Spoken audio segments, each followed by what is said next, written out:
En 2013, plus de 35 millions de personnes vivent avec le VIH. Le contrôle de l'épidémie dépend des efforts de prévention et surtout de l'accès au traitement. Le nombre de décès dus au sida dans le monde a chuté de plus de 30% en 10 ans. En 2012, dans les pays à faible revenu, 9 700 000 personnes bénéficiaient d'un traitement antirétroviral contre seulement 300 000 en 2002. Avec 25 millions de personnes séropositives, l'Afrique est de loin le continent le plus touché. Mais en 10 ans, le nombre de malades soignés a augmenté de 30%.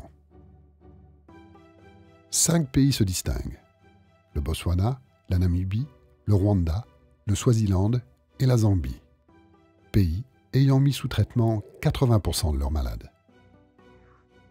D'autres pays émergents comme le Brésil, le Cambodge, Cuba, la République dominicaine, les îles Fidji ou le Mexique ont eux aussi atteint cette couverture dite universelle. Par contre, en Europe de l'Est et en Asie centrale, le nombre de personnes vivant avec le VIH a augmenté de 250% entre 2001 et 2010. En Russie, le nombre de séropositifs a presque doublé entre 2006 et 2012. Le Proche et Moyen-Orient, où les populations à risque sont fortement stigmatisées, le taux d'accès au traitement est le plus bas au monde, 18%. Les femmes, moins ciblées que les hommes lors des campagnes de prévention, sont plus vulnérables. Elles représentent 64% des malades entre 15 et 24 ans dans le monde et 71% en Afrique subsaharienne. Les enfants séropositifs sont également défavorisés. En 2012, ils ont été 2 fois moins nombreux que les adultes à recevoir un traitement. Et sans soin, un enfant sur 2 meurt avant ses 2 ans.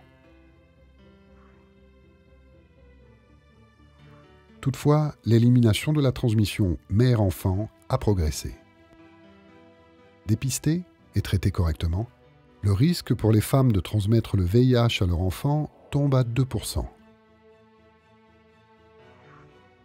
Depuis 1995, 350 000 enfants ont ainsi été épargnés par l'infection.